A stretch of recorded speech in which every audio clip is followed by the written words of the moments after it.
Well, I think what most people don't know about me is I was born in a really lower middle class family and born in Texas. My dad was in the Air Force. And so I lived in 5 states by the time I was 6 and have very little memory of it. But we settled in Wheeling, West Virginia, where I grew up primarily. And my father was somewhat abusive, and so my mother divorced him.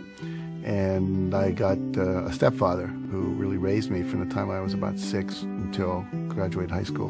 And I was a typical middle class, by then, suburban kid in West Virginia, except for the fact that my mother was an alcoholic and my father was a workaholic and sometimes drank as well. So it created a lot of compassion and empathy for me because I'm very what's called hypervigilant. I notice every little thing because I had to survive in those families. And also, I think I have a huge sensitivity to pain, and that was really how I got started. The Chicken Soup for the Soul books, which really catapulted my career, those came about when one of my students at some lecture I was giving said, "You know that story about the puppy you just told?" And I said, "Yeah." She said, "Is that in the book anywhere?" I said, "No." And she said, "Well, it needs to be." I said, "Why is that?" She said, "My daughter needs to read that story." "Well, just tell her the story." "I can't remember. I need to see it in the book." When you're a kid, you have an impulse to act, you act. You want to touch the cat, you want to throw the cat out the window. You want to stick your hand into the VCR and put peanut butter in there, you do. The problem is, as we're growing up, we get conditioned by our parents and our caretakers and our siblings and our teachers and coaches and nuns and all these different people that come into our life. Don't do that. Stop. That's bad. You know, we get slapped and told we're not okay. And so after a while, when we go to do something, we're looking, is it okay if I do this, you know, instead of just doing it. All my sons and my stepson and my stepdaughter have been great risk takers. They're all artists. One's a drummer, one's a hip-hop singer. One is he's in high school, but he's in the school play. He just had a lead in the school play. He sings, and then my daughter's a singer, and my other son is very athletic. He's a surfer. He snowboards as well. And he's always inventing games and trying out new things, always on the edge, you know, always coming in with cuts and scrapes, which I love because they're out there on the edge of their potential, exploring how they can keep pushing it. And it's not that they never get scared or they never feel rejected and have to go through things, but they seem to rebound very quickly. Every one of us knows what we want. We can feel it. I'll just tell people, if you could have anything you want and there were no limitations, what would you do? And everyone has an answer. Little kids, big adults. And that's their core essence. And if we all just fully do that which we're passionate about and understand the principles for how to bring that into being, then I believe the world will work perfectly. And that's why I do what I do.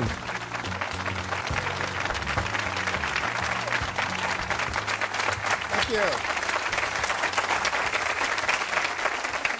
Thank you very much. Well, it's a pleasure to be here and to share these ideas with you and really help you take your life to the next level, which is what we all want to do, or we wouldn't come out to these kind of events. I'm going to start by sharing with you a number of very important critical ideas. And the first one is this one. There's a friend of mine, his name is Orrin Hudson, and he was the Alabama State chess champion. And he grew up in the ghettos of Birmingham and became a chess champion. Then he was the #1 Cadillac dealer and became a professional speaker. And I was talking to him, we were having lunch together down in New Orleans, and it was at a professional speakers convention, and we were talking about my new book, The Success Principles. It was about to come out, and he said, you know, to me, success is like knowing the combination to a lock. He said, if you know the combination to a lock, it doesn't matter if you're male or female, white or black, Hispanic or Asian, you're 55 or you're 16, your IQ is 150 or your IQ is 93. If you know the combination, the lock has to open. And the problem is, most of us are going through life and we don't know the combination. We maybe have 3 of the 4 numbers we need, but we don't have them all. And so the idea is that what I'm about, what I've spent 30 years of my life doing, was researching what is the combination to the lock. Interviewing people at the top of their careers, whether they were athletes, politicians, people in business, etc., and saying, what is this combination? What is the system? And if you know a system always produces a predictable result. You know, if you use my Aunt Betty's apple pie recipe, it always comes out really good if you do what it says, because it's a system that's proven. And so I want to share with you the basics of a system that works. No matter what you're starting out at, wherever you are, it will work for you. And you may remember oilman J. Paul Getty. He was at one time the richest guy in the United States. And he said there are 3 secrets to success. It's very simple. He said, you have to get up early, you have to work hard, and he said, find oil. It's that simple, okay? Now, obviously, it's not that simple. If it were, we'd all just go do that. And so I wrote this book called The Success Principles, and in it there are 64 principles of success. 64. Now, that's a lot. A lot of people go, you know, that's like too much to learn. So what I've done for you today, we're going to cover about 8, 9 of those principles, the core essence, the necessary building blocks that if you do them, they'll take you to the next level. Now, the promise I always make people is threefold. If you do this work and you apply it to your life, and the key is apply it, not just listen to it, but put it into practice. Number 1, you can double your income. And number 2, you can double your time off. And you can create more balance in between your work life and your family life and have a lot more fun. And you can do that in 3 years or less. Now, how many people here, if you could double your income and double your time off in 3 years or less, would be interested in learning how to do that? Okay, good response. We're talking to the right crowd. So basically, how do we do that? And I first of all want to tell you that it is possible, because a lot of times people go, well, how do I know I can really trust you? Well, I've done it in my own life, and I've taught hundreds of thousands of people to do this around the world. Just a couple of quick little stories here. We work with a company called Remax of Indiana. It's a real estate company. And we taught them these principles. And in the first year, 65% of the people doubled their income. By the end of the second year, over 85% of the people had doubled their income. And the company had doubled its total revenues.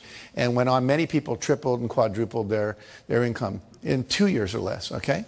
In my own life, here's one of my students, Scott Schilling. He said, I took your training and I learned these principles. And literally, he said, I made 22% of my 365-day salary in just 2 days after working with you. Now think about that. That's a fifth of his yearly income in 2 years. I mean, 2 days rather. Look at my own life. I have a Guinness Book of World Records. I had 7 books appearing on the New York Times bestseller list on the same day. Stephen King was the only guy that had 6 before that. And he had done that book, The Green Mile, and it came out in 6 chapters. No one's ever done that since. Here's a check written to me for $1,130,328.35. It's the first check our publisher had ever written for $1 million. He actually put a smiley face in his signature, if you can look real. He was so happy to have to write that kind of check. And that represented 3 months of book royalties for the first Chicken Soup for the Soul books. And that year, Mark and I both made $6 million. My co-author and I split a $12 million royalty on that. Now, I share that with you not to impress you about me, but to impress upon you if little Jack Canfield, who grew up in Wheeling, West Virginia, and who graduated from the half of the class that made the top half possible, can do this, then literally anybody can do it. It's not about brain power. It's about knowing the principles. Gravity always works. If I drop this, it always falls. It's never floated. Never had that happen in my life. And so if you know the principles, you can use them. Like we can make water flow downhill. All the drainage systems in your house take advantage of that. Gravity works. So what are the principles, again, that work for us? Now, Jim Rohn says you can't hire other people to do your push-ups for you. I love that quote. I can't hire, what's your name? I can't hire Robin to go to the gym and work out for me and have my muscles get more toned. I can't hire you to meditate for me and I'm going to get a higher consciousness. I can't hire you to do my planning for me at night so my day is more organized the next day. All the things I'm going to teach you are things that you have to do. There are things that no one else can do for you. There are things. You can delegate certain things in your life, but not your health care, not your meditation, not your exercise, not these principles and strategies that we're going to be learning here today. So the first principle, building on that, says you must take 100% responsibility for your life and your results. And what that means is you have to give up all blaming, all complaining, all excuse making, all looking out at the world and saying, well, if the world were different, then I would be better off. Right now, we're all upset about the Chinese and the Indians are using more oil, which is sending the oil prices up, and we wish that wasn't happening. Some of you may love the president we have, some of you may not. We go through all these things where we say, if it wasn't for that, if it wasn't for the war, if it wasn't for him, if it wasn't for her, if it wasn't for the economy, then my life would be working perfectly. But there's a little formula I learned that's very, very powerful, and it really is the basis of everything I teach. It says E plus R equals O. And And what that stands for are the events in your life. You have a response to them, and that creates outcomes. And everything in your life that you experience, whether you love it or you complain about it, is an outcome of how you've responded to earlier events. For example, if I put $200 in front of you and you go out and party with it, a month later your net worth hasn't increased. But if I put that $200 in front of you, that's the event, your response is you invested, and then a year later maybe it went up to $250. So now your net worth went up. Same event, different responses. What's your name? Valerie. Let's say I say to Valerie, of all the people I've ever met, Valerie, you have to be the biggest idiot I've ever met in my life.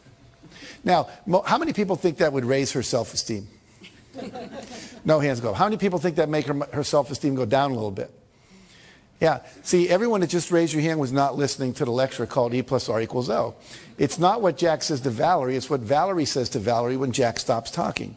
She might have said, oh my God, the man's only known me a few minutes. How'd he figure it out so fast? Right? Her self-esteem would go down. Or she might say, Canfield has only known me for a few minutes. He can't really know what I'm like. I'm sitting in the front row. People that sit in the front row are really willing to participate. I've got a good ego structure. You see me smiling at my jokes. Besides, I'm one of the more attractive women in the room. Probably can't keep his eyes off me anyway. Now, if he said that, which way would her self-esteem go? It would go up. See? So if she says that. So basically, it's not what people say to you. It's not what they do to you.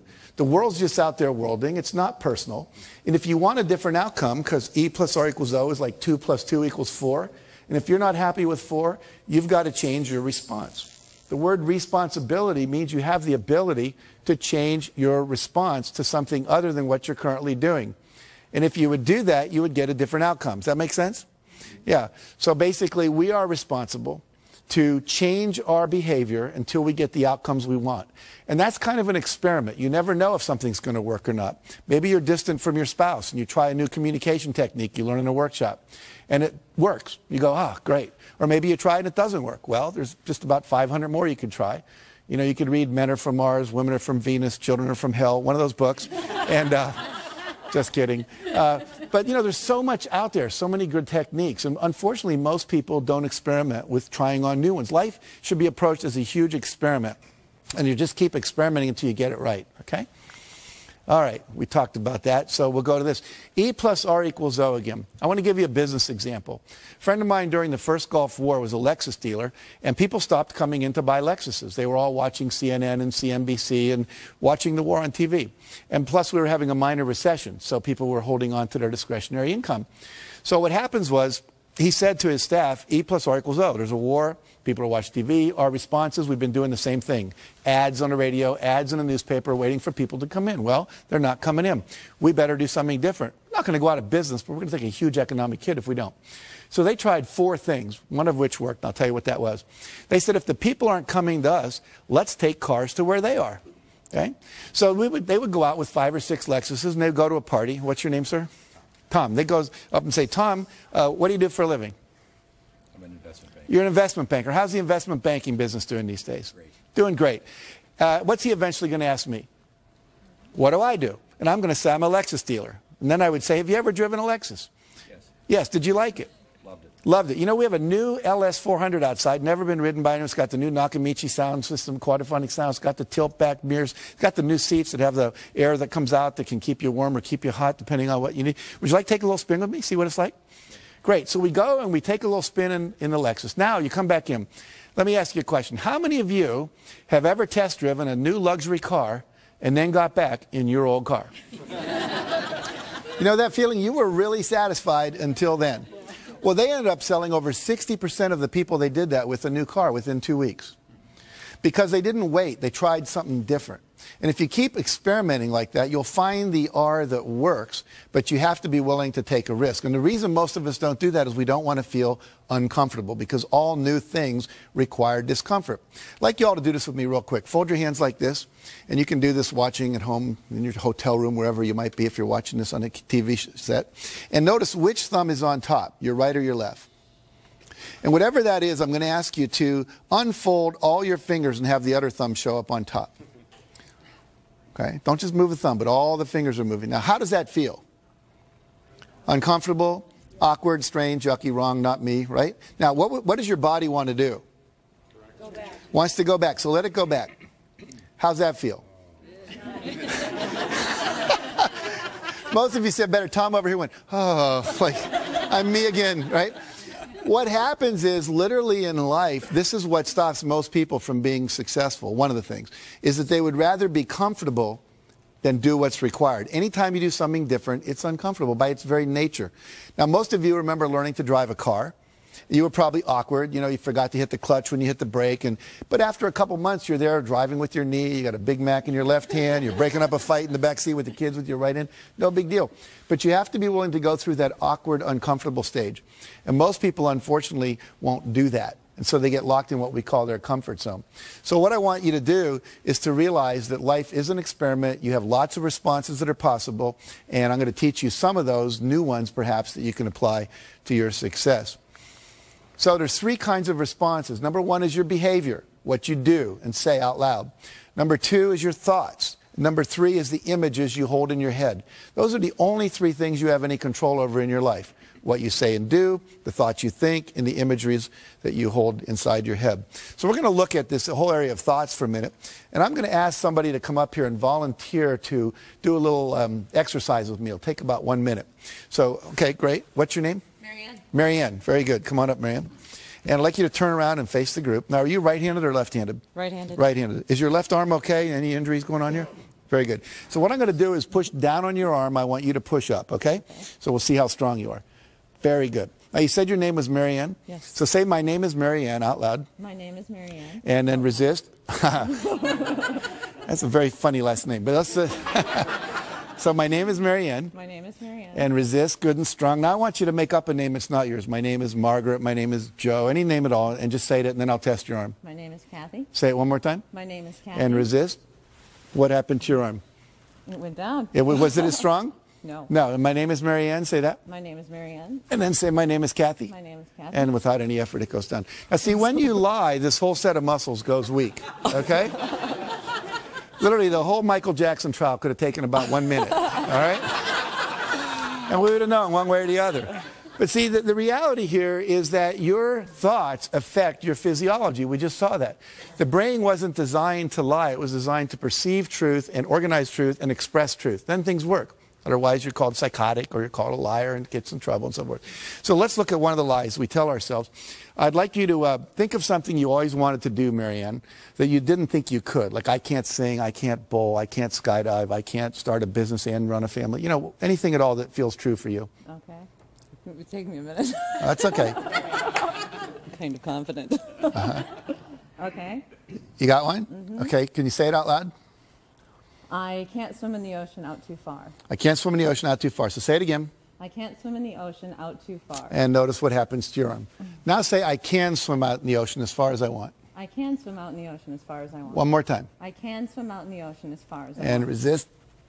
Notice what happens now. You're twice as strong. So what happens is when you say I can't, you actually weaken yourself. You weaken your resolve. You actually change your physiology, become less resourceful. You're less capable to actually do the thing you're saying I can't. So it becomes a self-fulfilling prophecy. Do two more quick things with me. Close your eyes and remember a failure experience in your life. You're not going to have to share it with anybody, just to yourself. But you set a goal and somehow it didn't work out. And when you can remember such a time, just nod your head. Okay. You got one? Mm-hmm. Okay? So I want you to visualize what you saw at the moment you knew it wasn't going to work. There's the pink slip, person slamming the door, whatever it is. And when you have that image, just imagine, just nod your head. Okay? Okay? And notice what happens to your arm. Now open your eyes. Did you eat any meals today? Yes. Name one thing you ate.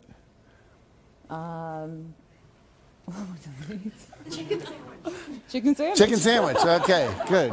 You brought your agent with you? Okay. A friend. Yes. All right. So now close your eyes and remember a time when you had a success experience. You set a goal and you achieved it and you were really proud of yourself. Okay. You remember such a time? Mm-hmm. And vision what you saw then. Make a real clear picture in your head of what you saw when you knew it was a success. Okay. And resist. No, it's really good and strong. I want you to do one last thing with me, and then we'll talk about what all this means. I want you all to look up at her, look at Marianne, and I want you to think a negative judgmental thought about her. Just make one up. I don't like you, you're an idiot, whatever. Okay? And give her that look parents give their kids when they're disappointed in them. And I want you to resist with all your strength. And notice what happens to your arm. Can't do it. Now smile at her and send a positive thought. Wow, she volunteered in front of all these people to go up there with Jack. And resist. Can you feel the difference? Yes. So what happens here is when you say I can't, when you lie, when you focus on your failures instead of your successes, and when you surround yourself with people who are judgmental rather than encouraging and empowering, it actually has a physical effect on you. So that's how powerful thoughts are. We see that our thoughts affect us and other people's thoughts affect us. So we have to be very careful where we place ourselves and who we hang out with and who we surround ourselves with. Give Marianne a hand for coming up here. Thank you very much. Okay. So partly here, we've just done this thing. This is called a kinesiology demonstration. Kinesiology is a fancy term for muscle testing, all right? And one of the principles here is you have to eliminate the phrase, I can't, from your vocabulary. I can't, I wish I were able to, I'll try. Those are all ways of saying I'm not capable. And they're very insidious, and it's part of our culture. I actually teach people to wear a rubber band, and if they say something negative about themselves, they just snap themselves when they're aware of it. Not like to really hurt yourself, but just to raise your awareness. In my company, if anyone says I can't or we're not able to, we can't get that done by Friday, you know, they'd say something like, well, we'd need 8 people to do that. Well, great, call the temporary agency. It can be done by Friday. And if they'd say something negative, it cost them $1. We'd find them. We'd put it in a jar, and at the end of the month, we'd give it to charity. Well, we stopped doing that after a couple of years because no one was doing it anymore, because the culture shifted because of that focus. Henry Ford said, whether you think you can or think you can't, either way, you're right. Why is that? Because if you think you can, you will try. And if you try, you're probably going to pull it off. And if you think you can't, you won't. And if you don't try, then you're not going to get it done at all. Make sense? Okay. Maddie Christensen was a kid I interviewed for our book. Imagine this picture. He has no leg from the knee down on this leg, no leg from the knee down here. 2 prosthetic devices that he's got. His right arm is just a normal prosthetic device, and his left arm from the elbow down is a prosthetic device with a lacrosse stick appended to the end. He is the pitcher on his Little League baseball team, and he could use that to catch the ball. His team, with him as the pitcher, went to the New York State Finals in Little League. He wrestles, he plays basketball. How many of you, if you'd been born with no arms past the elbow and no legs past the knees, would have thought that baseball was your career? But Maddie went for it. I can tell you story after story. I met a kid named Kyle Maynard last year. He wrote a book called No Excuses. We were over in Ireland together. He has no legs past the knees. He was the #2 wrestler in the state of Georgia his senior year in high school, and now wrestles for the Georgia State University Wrestling Club. Wrote a book on Oprah. Can type 150 words a minute with the stubs of his arms. He can eat with a spoon. I mean, he's the most amazing guy. And we say that, and then when I hear that and I look at these people, I think, what's my excuse? What story am I telling me that I can't do something when these people can do that? And I tell you that hopefully to inspire you to realize you can do anything. There's nothing you can't do. And all those people that are out there that are doing anything that you go, wow, that's great, is just a model for you that says this is possible. And if they can do it, I can do it. He said to me when I was interviewing him, he said, you have to give up all of your excuses. He said, you have to become solution-oriented. You have to move in such a way that you're always solving a problem. He said it was just a problem to be solved because he was so passionate about what it is that he wanted to do. Some of you have seen Tony Robbins on television, and he tells a wonderful story that we put in our first Chicken Soup for the Soul book of being in New York. He sent his staff out. He said, I want you to go find a van because I want to take some food, put it in some baskets, about 30 baskets of food, and we'll go give it to the homeless people up in Harlem. So they went out to rent a van. He came back a couple hours later from some radio interviews. There was no van. He said, where's the van? I said, Tony, there are no vans for rent in New York. They're all being used. It was Thanksgiving weekend. They'd all been rented up. He says, well, why didn't you just go get one from someone else? I said, Tony, people own them. They're using them. He says, come on. And they went out on the street. And the first van that came by, Tony jumped out in front of it like this and started going like that. Now, Tony must be, I don't know, 7 foot, 8, 10, whatever. He's big. And he said, I learned something about New Yorkers that day. He says, they don't stop. They speed up. So he said that strategy wasn't working. E plus R equals O. We need a different response. So they went to where the cars had to stop, called a traffic light.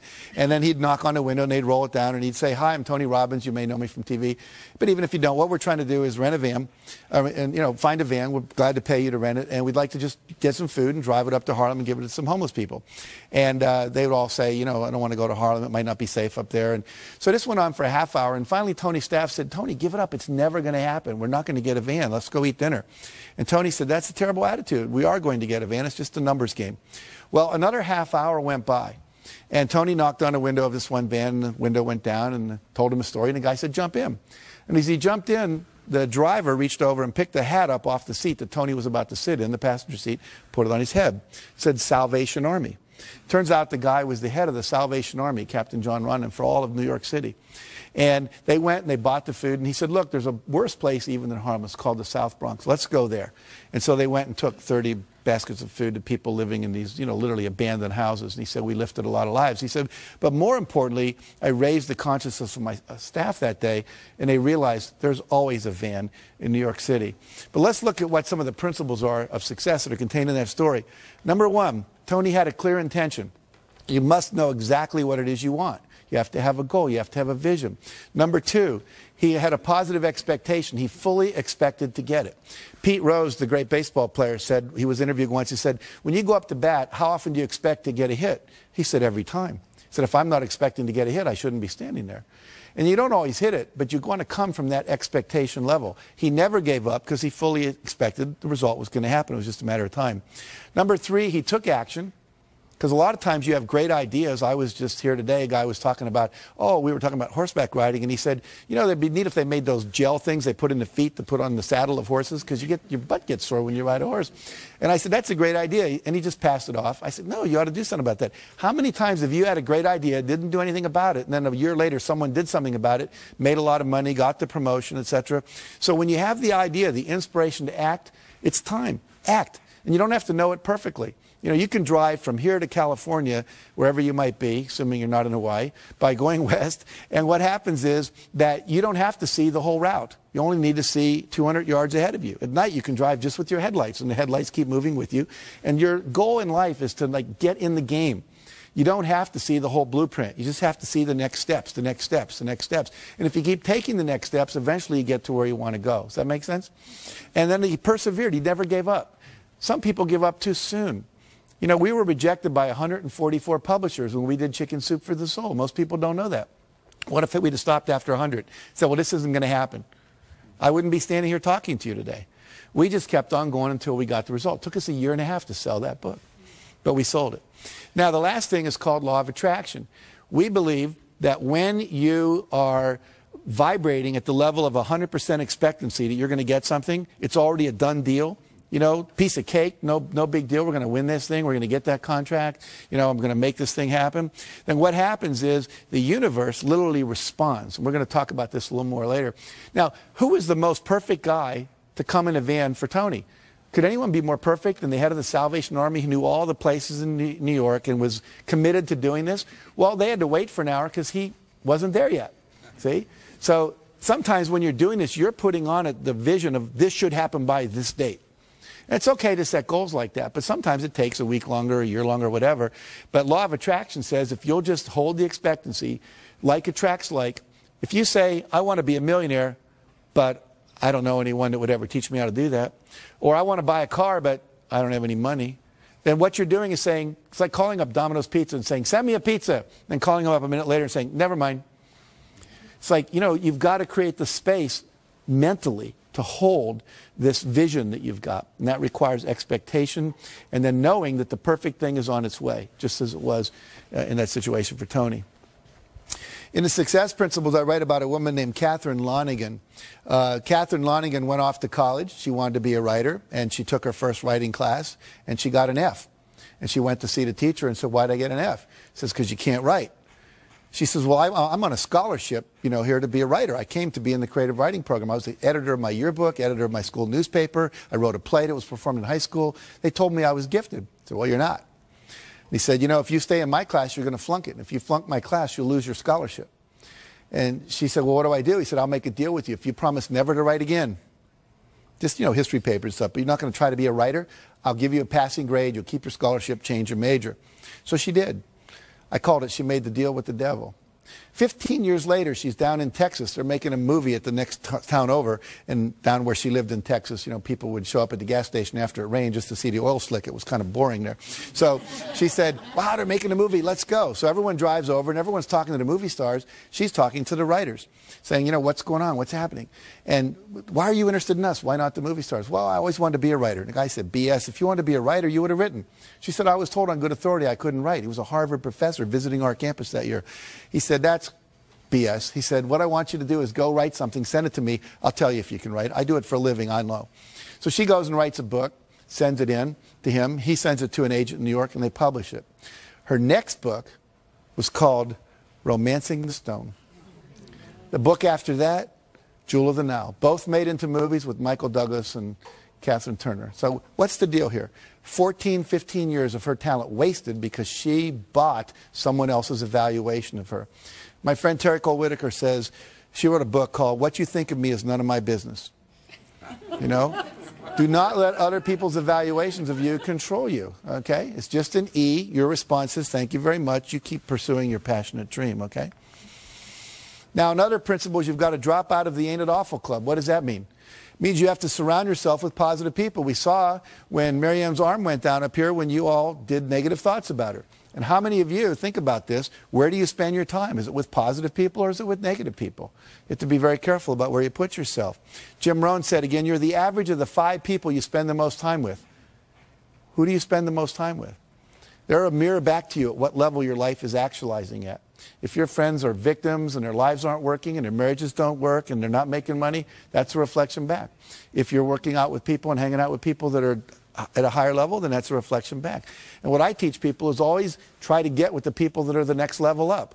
You're making $50,000 a year, you want to make $100,000, find some people making $100,000 and spend some time with them, however you have to do that. You know, if you want to be more spiritual, go to some spiritual retreats where spiritual people hang out. Get in their space, learn what they do, how they think, etc. We had a story in the second helping of Chicken Soup for the Soul. Carl Coleman's driving to work when his car collides with another woman's car, and they get out, and she's crying, and he's like relieved. This is a minor fender bender. Why are you crying? She said, you don't understand.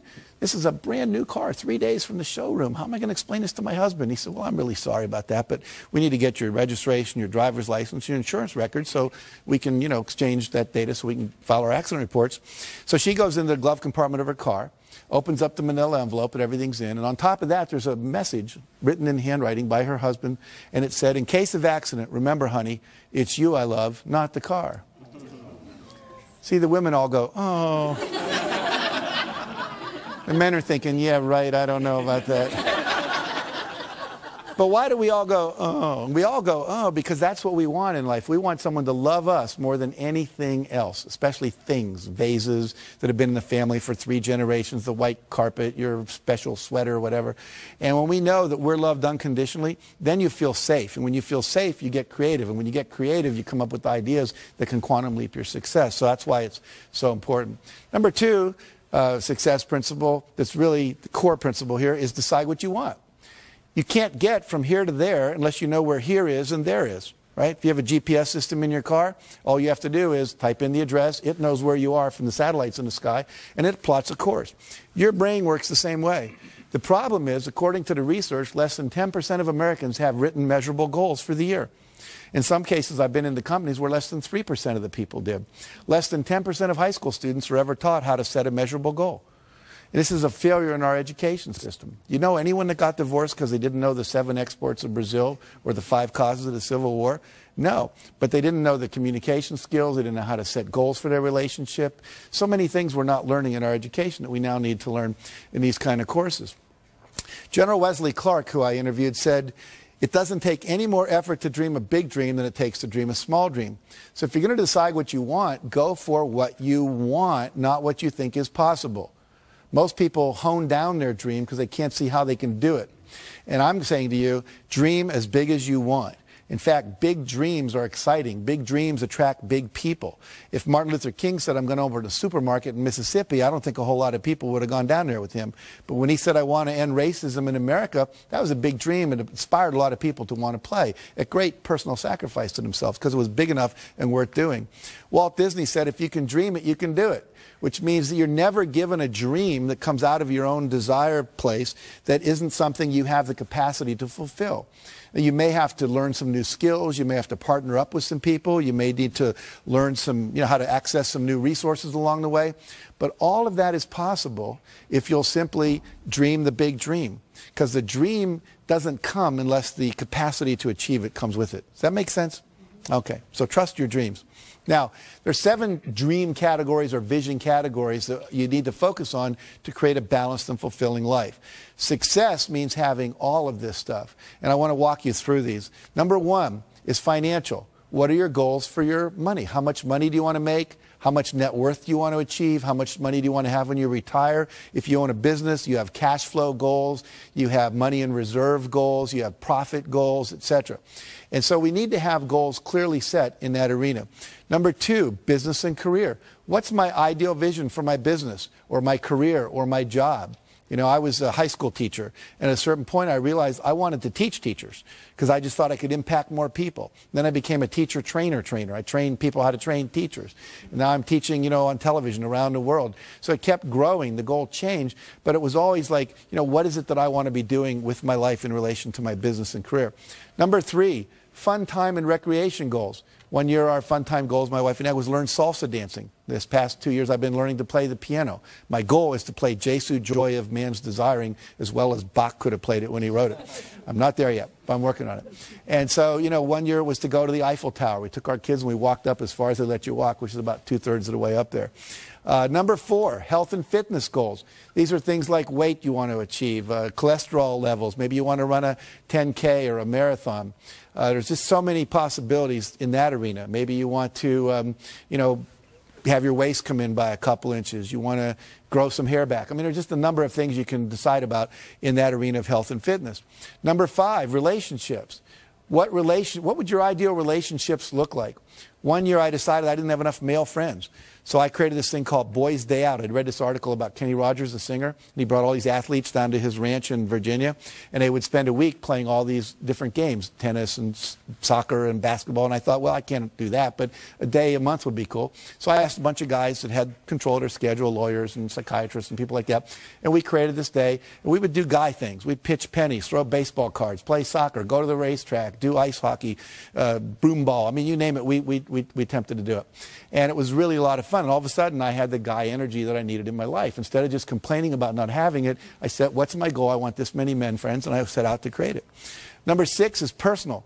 And this is just things you want to do because you want to do them. You want to write a letter and get it published in the newspaper. You always wanted to act in a play just, you know, because you thought it'd be cool, or record a song. Or this could be where your personal growth goals, your spiritual growth goals are. You know, you want to reach enlightenment before you die, learn to meditate, you know, get to know a closer walk with God. Whatever it is for you, that's that arena. And finally, contribution and legacy. What is it that you want to leave to the world? What's your vision of your contribution that you leave behind? You know, we've planted over 1 million trees through our work we do. We've given over $3.5 million in the last couple of years to all kinds of charities, limbs for kids that have lost them, child abuse prevention, so forth and so on. So we picked 5 or 6 areas. We said, we want to make a difference there. Habitat for Humanity, we built some houses and so forth. So what is it you want to do? Pick one thing in your vision and go for it. Now, if you had success in all these arenas of your life would be balanced. Your life would be fulfilling. And here's the neat thing. Nobody can tell you what you should want in any of those areas. It's what you want, not what your mother, your wife, your pastor or anyone else says you ought to have, but what do you really want to achieve in your vision? And I usually ask people to look 5, 6 years out about that. You can look farther if you want. And then to write down, you know, all the details, like you're putting in a purchase order to God, okay? All right. Create a breakthrough goal. This is a thing you want to do where you create a goal that's going to quantum leap your career. So something that if you like wrote a best-selling book, that would be a quantum leap goal. Had your own radio show, that'd be a quantum leap goal. Opened up China as a market, that would be a quantum leap goal. And it's a goal that would not be like a 5-yard play, but like a 50-yard pass play on the first down. And so what you're going to do is set that goal. And here's some examples of past clients of mine. Create a $10 million revenue stream through internet sales. Create my own 30-minute talk show. Get our products sold on QVC. Secure a $10 million line of credit for their company. Teach a weekly holistic health class for the public. And become a wellness coach for a major corporation instead of continuing being a doctor on call all day. And what you do is with your breakthrough goal, once you've decided what that is, you do something we call the rule of 5. Write your goal on your business card and carry it like I carry mine in my wallet at all times. And then once you've done that, every day you're going to do, this for this year, it says, I'm joyfully celebrating 15,000 people having completed the Canfield Success Principles coaching programs. What that allows me to do is have you all get value without me having to leave my house, see? And that's a breakthrough for me so I could travel less, be home more, etc. And with the breakthrough goal, we say the rule of 5. That means every day you do 5 specific concrete actions to move that goal forward. You're not going to do that in all 7 arenas of your life. It's just too time consuming. But if I wanted to be a best-selling author, then maybe I write for so many minutes. I do some interviews each day. When we brought out Chicken Soup for the Soul, we sent out 5 free books every day to people that could promote that book. One day we couldn't think of anyone to send it to. We sent it to the O.J. Simpson jury, and we gave them each a book. And about 5 days later, they're all walking into court carrying Chicken Soup for the Soul. And the cameras were all going, made national news. And so if you just do something every day toward that goal, there's something called the law of probabilities, which says the more things you try, the more likely one of them will work. They may not all work, but if you only try 2 things, the law of probabilities is not on your side. Try 100 things, one of them is likely to hit. Does that make sense? Okay, good. Mentioned we did that. And this book, which was rejected by what? I told you, over 144 publishers, went on to sell 10 million copies in 41 languages because we did 5 things every day. We did not hit a bestseller list until 14 months after the book came out. 14 months. And most people would never sustain it that long. And it was kind of like the universe tests us, I think. How committed are you? How badly do you really want this? And if you go for it and do the rule of 5. Bill Bradley was a great basketball player, played for the Knicks, was All-American at Princeton. In high school, he was an All-American. Every day, he'd find 5 spots on the basketball court, and he would have to shoot 15 in a row before he would go in. And sometimes he'd be out there 2 hours after everyone else had showered and gone home. He did that all through college, all through his professional career. What happens? He goes on, becomes NBA Hall of Famer, later senator from New Jersey, because he was willing to prepare. You have to be willing to do the work as well as dream the dream. The third thing says unleash the power of goal setting. So now we got this vision, things we want, but we have to get and turn them into objectives. And they have to become measurable in time and space. And the key words here are how much by when. I want a big house. Well, what's big? For some people, it's 4,000 square feet. For Bill Gates, it's 35,000 square feet. It's a real different definition of what big is. And by when do you want it? Well, I would like it by June 3rd, or 2007, or I want it by January 5th, 2010. Be very specific. Now, we said it may not show up exactly then, but the more specific you are, your brain will figure out what has to happen to get it to happen in that time frame. So here a person says, I'd like to increase my income. They're better off if they say, I will earn $200,000 by 5 p.m. December 31st. I'd like to spend more time with my husband. Well, I will take 3 long weekend vacations and 1 2-week vacation with my husband by November 30th at 5 p.m. Much more specific. Now the brain knows what to do, okay? I'd like to spend more time with my wife. I'll take ballroom dancing lessons with my wife for 12 weeks from September 21st to December 21st.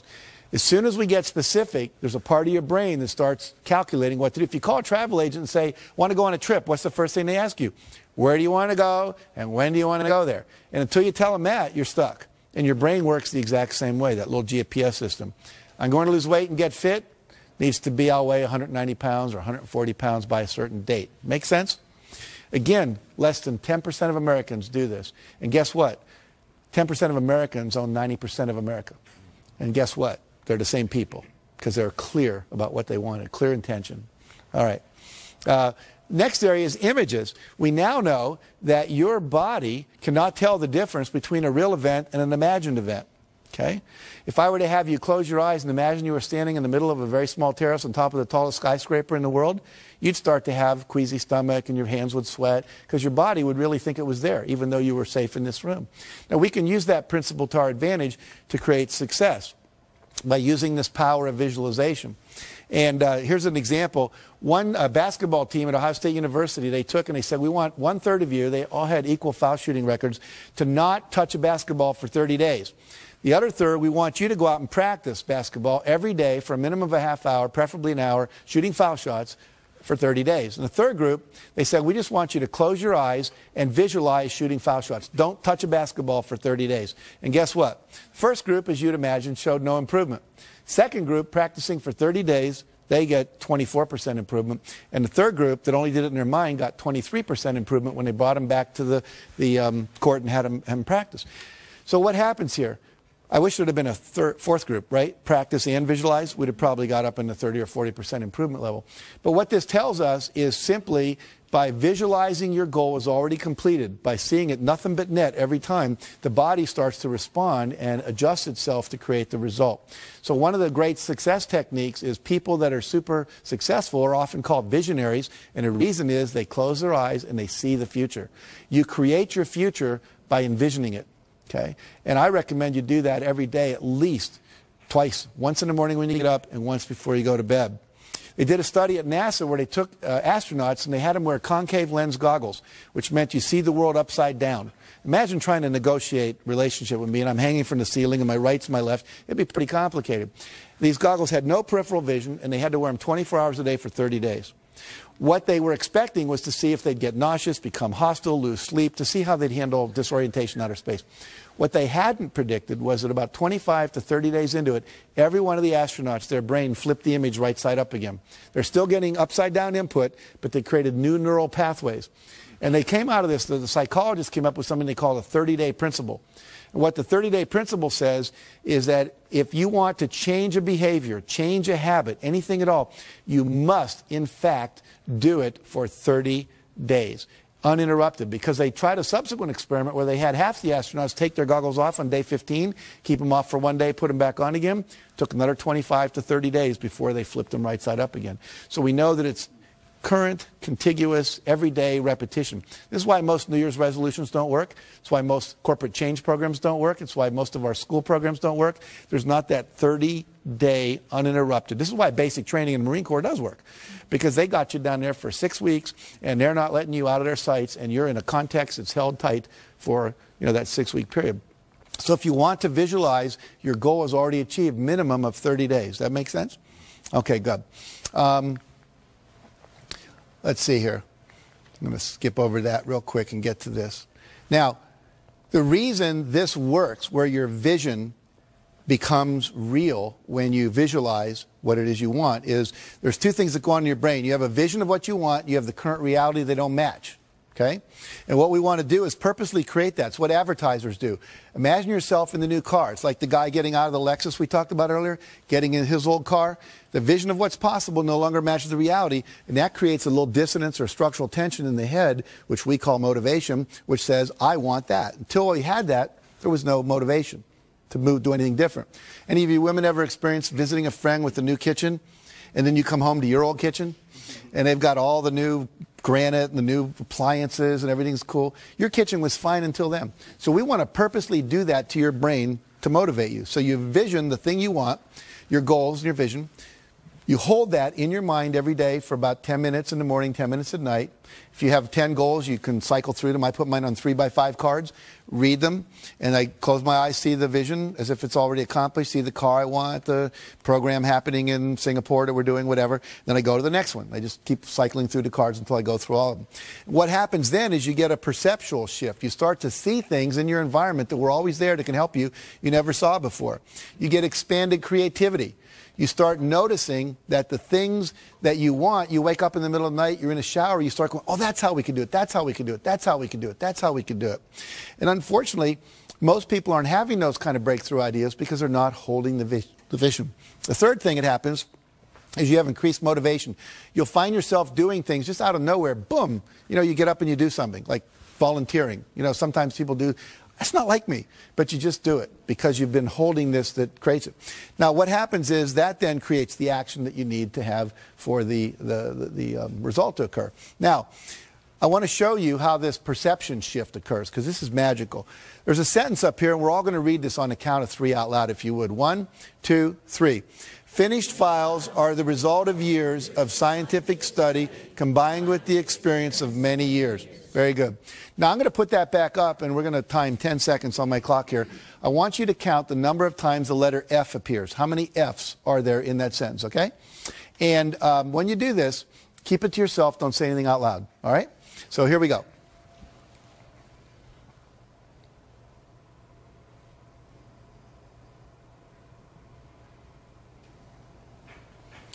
Okay. How many counted, by show of hands now, it's real important you participate. How many counted 3 F's? Hold your hands up. We got about half the audience more. How many counted 4 F's? About 5 people. How many counted 5 F's? About the same amount, 7 maybe. How many counted 6 F's? 1, 2, 3, 4, 5, 6, about 8 people. Anyone count 7 F's? All right. Now, were we all looking at the same sentence? Go like this. And yet some people saw 3 F's, some people saw 4, some people saw 5, and some people saw 6. Let's look to see what the real objective reality is up there. There are 3 F's that I'm sure most of you saw, correct? But there's also 3 more. There are 6 F's in that sentence. Now, do you think that Bill Gates and Michael Dell and Steven Spielberg and George Lucas see more F's out in the world than most of us do? Yeah, these are resources. These are possibilities. These are options. These are people that can invest. These are people that can give a good hug. When you visualize what it is you want, it opens up your perceptual filter to let in more information. Right now, you're not aware of what you're feeling in your right foot, but as soon as I say it, you can all feel it. It was getting filtered out by a part of your brain called the reticular system. You are filtering out resources and solutions to your problems all day long. And the only reason you're filtering them out is because you've not had an image in your head that you are going to solve those problems and get those results. Once you do that, it programs this part of your brain called the reticular activating system to open up and let in more resources, to let you see. You'll only see enough to match your vision. If you think you're a $100,000 a year person, you're going to see just enough to make you $100,000 a year. If you think you're a $300,000 a year person, you're going to see just enough to do that. Your perception is controlled by your beliefs and your goals, okay? So it's critical that we change all that. Now, let me give you just a couple more principles. I'm going to kind of speed through these like the last 500 years of European history, you know, when the last lecture you got in college. But I want you to get the whole model here because it's important. So we've got a vision. We've taken 100% responsibility. We've got some goals now. We've made them measurable, okay? We're now visualizing those goals every day. The next thing that needs to happen, I'm going to demonstrate by giving away something here. See if I can find it right here. Okay, I have a book here. It's my book. It's called The Success Principles. And I've sweetened this by putting in as a bookmark a $100 bill. Okay, that's real money. And I'm going to give this away to someone here in the audience to illustrate the next principle. Who would like this? Okay. Marianne, good job. Now, what did only 5 people in this whole room do that no one else did? They got off their butt and they took action. And so the next principle is you must take action. When you start visualizing your goals and this GPS system comes in, you're going to start getting little roadmaps, and we call them inspired actions. You're going to start getting inspirations to act. You must act on them.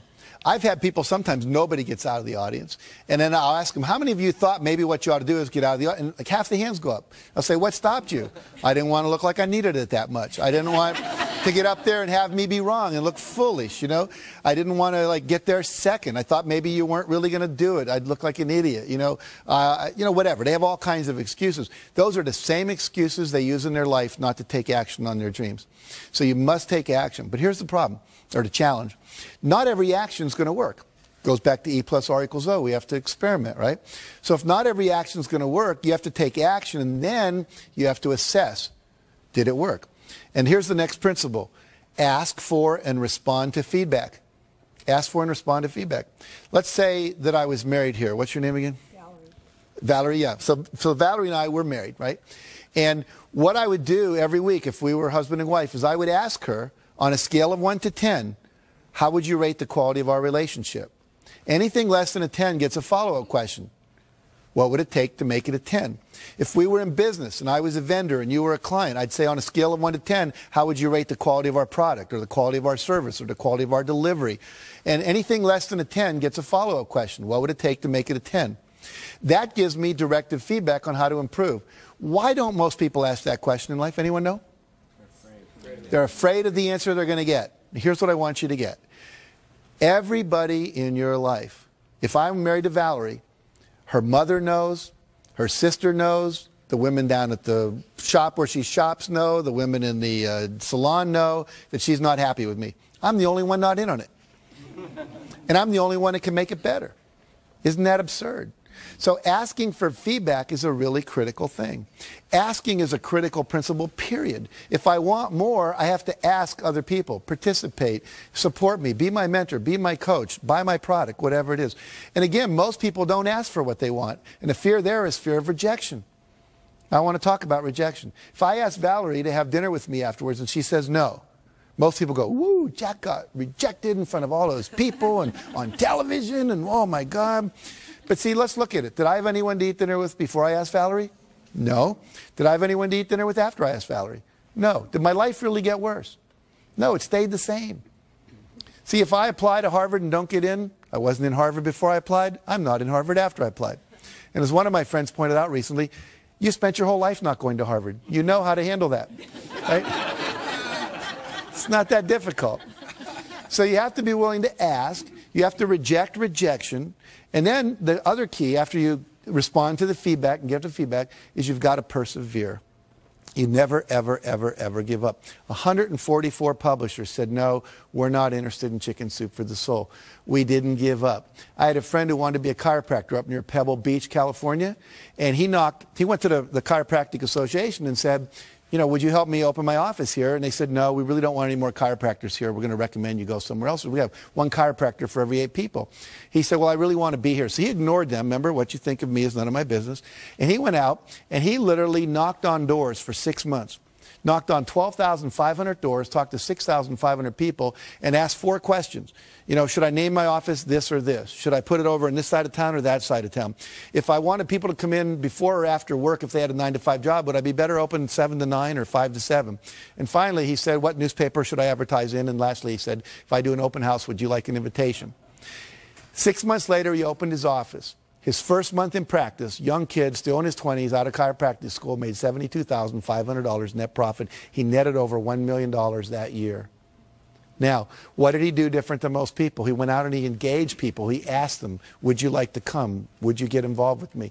I was giving this talk and a guy came up to me and said, you know, I've been coming to this church where I was talking to, he said, for 15 years. And now you're telling me about this guy. You know, he came and he knocked on my house. And I talked to him. And I didn't need a chiropractor for 5 years. And then once I had an accident at work. And he said, I still had his card on my bulletin board in the kitchen. And I went to him because you know him. See, we do business with people we know. Okay. So never, ever, ever give up. Ever, ever, ever. Now, other principle. We'll start to wrap this up here. It's never too late to start. Some of you are sitting here or you're viewing this and you're going, but I'm too old. I want to tell you 2 quick stories. Helen Klein. At the age of 55, her husband comes to her and says, I want to train to run a 10K race. That's about 6 miles. She said, are you crazy? We're in our 50s. He said, no, I want to do it. Why don't we just run around the backyard? Now, their backyard was about 3 times bigger than most of our backyards, but it wasn't a ranch or anything. They ran around and they just dropped dead almost at the porch in the back. Like, and she said, I was so disgusted with myself, I decided the next day I would either walk or run around twice, the next day 3, the next time 4 times. She just kept adding 1 lap every day. Then she started doing it around the block, and she would add a lap every day. Well, in 6 months, she got to the point where she could run a 10-mile race, and she entered it. Now, I met her when she was 83. She was getting an award at the same place I was in California. And she had just finished running a 100-mile marathon. She's run several 24-mile marathons, 5 75-mile ultramarathons, including 1 all the way around Lake Tahoe. She started when she was 55. Cliff Young shows up, Australian, 61, sheep herder, to a race that goes from Sydney to Melbourne. It's about 800 kilometers. He's not wearing Nikes. He doesn't have on Pumas. He's not wearing the latest running gear. All these world-class athletes are there. He's wearing Oshkosh overalls over a T-shirt with a baseball cap, work boots, and galoshes. And they're all laughing at him, like, you crazy? Is this some kind of publicity? So he says, no. He says, what running experience do you have? He says, well, I chase the sheep around. We don't have a horse or anything, so when, you know. Anyway, they take off, and they're going crazy, and they're running and running and running and running, running. And he just kind of starts shuffling off like this. That night, all the other runners went to sleep. You're supposed to run 18 hours and sleep 6. Well, no one told Cliff that you were supposed to sleep. So he didn't know. So because he didn't know, he didn't do it. He said, I've stayed up many nights chasing my sheep around and make sure they didn't get in trouble. So he's running, and he runs right by him. And because he runs right by him, no one tells him to stop because they're all asleep. He cut 5.5 hours off the world record for that race. Okay? So here's the deal. Doesn't matter how old you are. And the other thing important in that story is the less you know about how you should be and you just go for what you want. See, most of us, we have all these beliefs that are limiting us. Find the stories that inspire you and start believing that. Believe you can. Talk to yourself in a positive way. And if you do that, you can create miracles in your life. And I'll end with this story. One of my favorite stories, a minister gets a call from his parishioner. Her name is Aunt Hattie, they call her in the church, and he's Reverend Jim. And she says, I just went to the doctor, and they called me and said that I've got terminal cancer. And they said I got 6 months to live at the max. And I'd like you to come over and help plan my funeral with me. He said, well, he started to try to comfort her. He said, no, don't comfort me. I'm I'm really old and I've lived my life and achieved all my goals. I'm very happy. But I don't trust my kids to do the funeral right, so please come over and we'll plan it. So he goes over and they start planning the funeral. She said, I want this, I want to wear this dress. I want this psalm read and I want this hymn sung and I want this open casket. I want these kind of flowers. And I want this poem on a card, a memory card with my picture that people can take away. And then she said, I want to be buried and I want to have my Bible in my left hand and a fork in my right hand. And the minister said, well, I understand the Bible in Hattie, but why the fork? She says, whenever we have those church socials and we're down in the basement and they come by and they say, if it's going to be a really good dessert, they always say, keep your fork. It's not going to be something like Jell-O or pudding. It's going to be apple pie or cherry cobbler or chocolate cake. And whenever they say, keep your fork, I know the best is still yet to come. So when people come by my coffin and they look in and they go, Reverend Jim, why the fork? I understand the Bible. She was very religious, but why the fork? You just look them right in the eye and say, Aunt Hattie knew the best was still yet to come. And so for all of you, if you'll put these principles into action and not think about them, but actually do them. And if you really want to go deeper, get the book or go to one of my seminars or whatever. You can go to my website and download things. It's just jackcanfield.com and take the forms there and use them. I promise you, for you, the best is still indeed yet to come. Thank you very much.